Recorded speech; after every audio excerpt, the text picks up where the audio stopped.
Et alors, il va passer sa tête, d'après vous, dans les... Ah oui.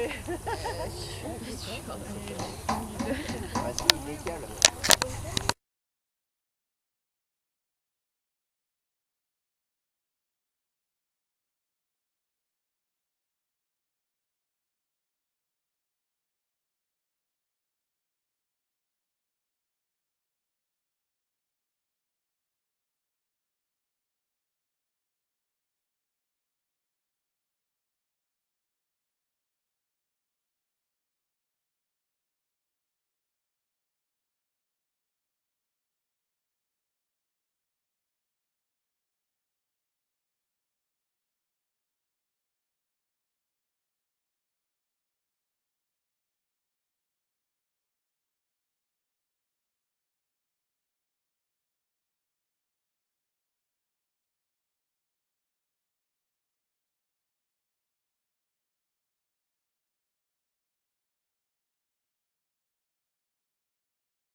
Je vais vous expliquer comment faire une pâte feuilletée maison.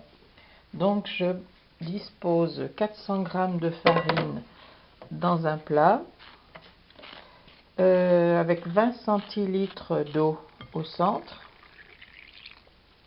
et 2 cuillères à café de sel fin, voilà, que j'ai préparé auparavant. Et là, je fabrique ce qu'on appelle un pâton.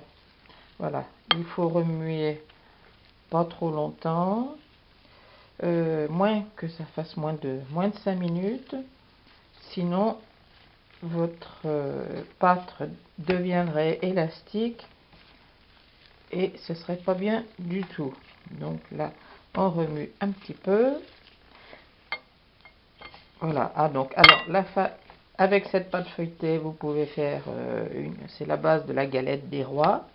Mais vous pouvez faire des croissants, vous pouvez faire des toasts pour l'apéritif. L'avantage, c'est que vous connaissez les produits qu'il y a dedans et vous êtes fiers d'avoir fait réaliser votre recette vous-même. Donc voilà, je vais laisser reposer mon pâton un petit moment, une demi-heure. Donc rendez-vous dans une demi-heure. Alors maintenant, j'abaisse la détrempe. Bon, je le fais de manière très traditionnelle. Donc voilà, en laissant, j'abaisse les 4 côtés, toutefois en laissant le milieu beaucoup plus épais que les 4 côtés. Voilà.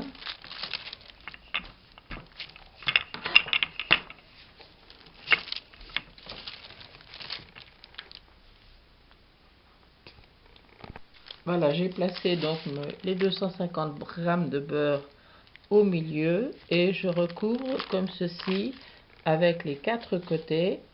Voilà, maintenant que c'est fait, je vais rabaisser au rouleau. Voilà, pour faire un pâton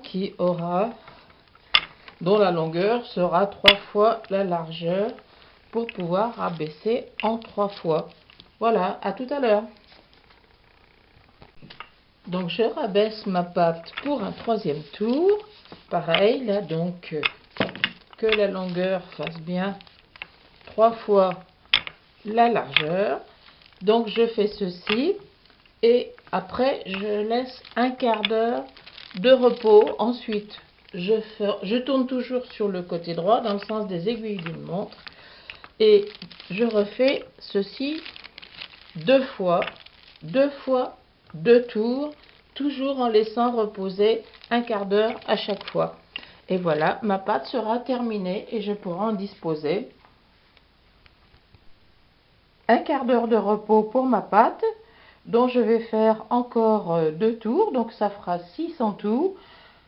Et ensuite, donc je pourrai l'utiliser soit pour faire ma galette des rois, soit pour faire des toasts apéritifs, soit une pâte, une tarte. Voilà, donc c'est une pâte maison, vous pouvez être fier de vous, vous l'avez confectionnée vous-même et en plus on connaît tous les ingrédients qui la composent. Voilà, merci de votre attention et bonne dégustation.